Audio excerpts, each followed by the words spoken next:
11 minutes past the hour, and Marina Barnett is in for Avery Powell. She joins us with what's new this morning, including an update to a murder mystery in California. And former police officer Joseph DeAngelo is now charged with 8 counts of murder for killings in the late 70s and 80s. He's suspected of killing 12 people and raping about 50 and could face more charges. The suspected Golden State Killer became less prolific but deadlier after losing his job as a police officer.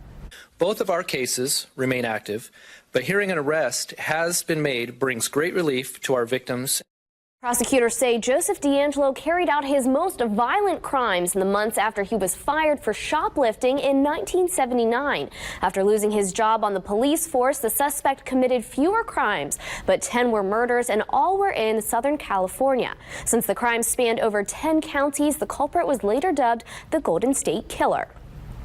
More allegations of recklessly prescribing drugs and drunken behavior are out against the nomination of the White House doctor to lead the Department of Veterans Affairs, Ronny Jackson. The White House is both defending Dr. Ronny Jackson and preparing for the possibility that he will withdraw from consideration as VA secretary. Accusations include that Jackson crashed a government vehicle while intoxicated and gave out such a large supply of prescription opioids that staffers panicked because they thought the drugs were missing.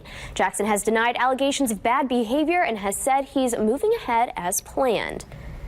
Today, the Senate's Judiciary Committee is expected to vote on a bill to protect special counsel Robert Mueller's job. The bill would give any special counsel a 10-day window to seek expedited judicial review of a firing. 2 Republicans and 2 Democrats introduced the legislation earlier this month as Trump publicly criticized the special counsel.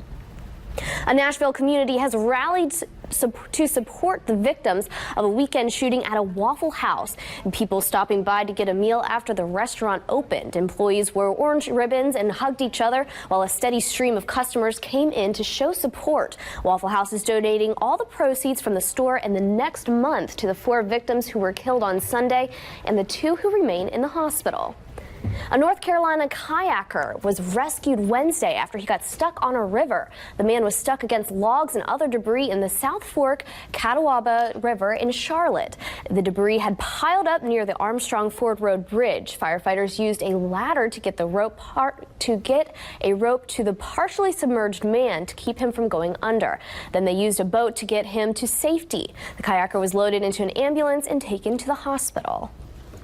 Wow. Yeah, I saw some video from Charlotte. Their flooding was unbelievable down there, and it is such a bad idea to try to go through these rapids. I saw even a friend of mine, his son went out on a raft down this swollen creek. I'm like, what are you doing? Don't do that. And not to mention just the danger of the rushing water itself, but all of the pollutants that are then in the water.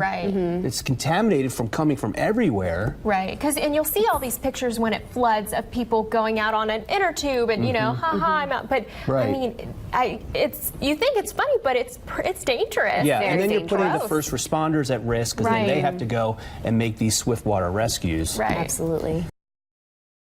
Yeah, tens of thousands of school teachers are walking off the job in Colorado and Arizona. They're seeking better pay and more funding for public schools in the 2 states which consistently rank near the bottom of the country in education funding.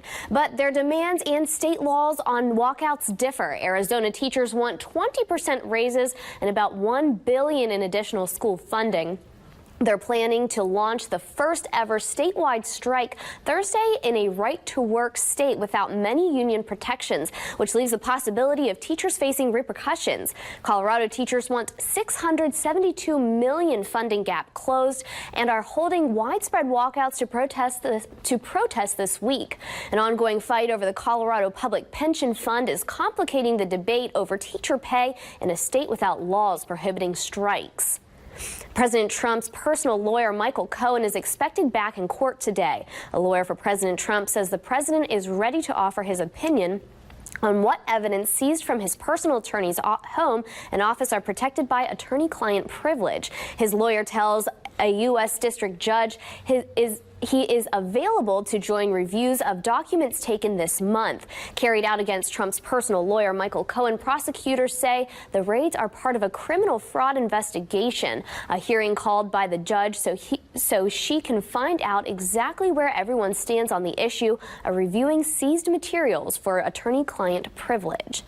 And former President George H.W. Bush is now out of intensive care. His spokesperson said the 93-year-old is alert and talking as he recovers from an infection that spread to his blood. The spokesman adds Bush will likely remain at a Houston hospital for several more days. The former president was admitted to the hospital Sunday morning with an infection that led to sepsis just hours after the funeral services for his wife, former First Lady Barbara Bush. And jurors will continue to deliberate today at Bill Cosby's sexual assault retrial. They finished the deliberations yesterday without reaching a verdict. The trial centers on the claims of Andrea Constand, who says Cosby drugged and sexually assaulted her in 2004. This is the second trial in the case. The first ended in a hung jury. We love you, Bill. We got your back. Now put down the chips. It's National Pretzel Day. There are various stories about how the twisted treat originated. Some say they were invented by monks who gave pretzels to kids who learned their prayers. Another story says they were created in a French monastery. Regardless, they have survived over the years. The average American eats roughly 1.5 pounds of them every year. And pretzels are especially popular in Pennsylvania. 80% of them are produced in the Keystone State. Philadelphia debuted a pretzel museum in 1993. Absolutely. I think I eat more than 1.5 pounds per year. Right. That's like a week for me. The house is under construction, but when it's all finished, it's going to make some kids in the community very happy to play in. Students are hammering, nailing, and putting a roof onto the crooked house they're building. It's a community service project for the Agriculture, Power, and Technology class at Broadway High School. They're building it from scratch and finding some challenges in making a house crooked. When they finish the house, they're donating it to Habitat for Humanity for an auction they're doing to raise money. And especially once it got together and you got to see, there's been, especially a lot of the other teachers and staff have, said, hey, I wish I could have that. So it's been a good experience. Mr. Hoffeditz says this is a great way for the students to incorporate learning and community service. They started working on the house in November and are hoping to have it done just in time for their deadline. The house will be auctioned off sometime in April. Reporting in Rockingham County, Marina Barnett, WHSV.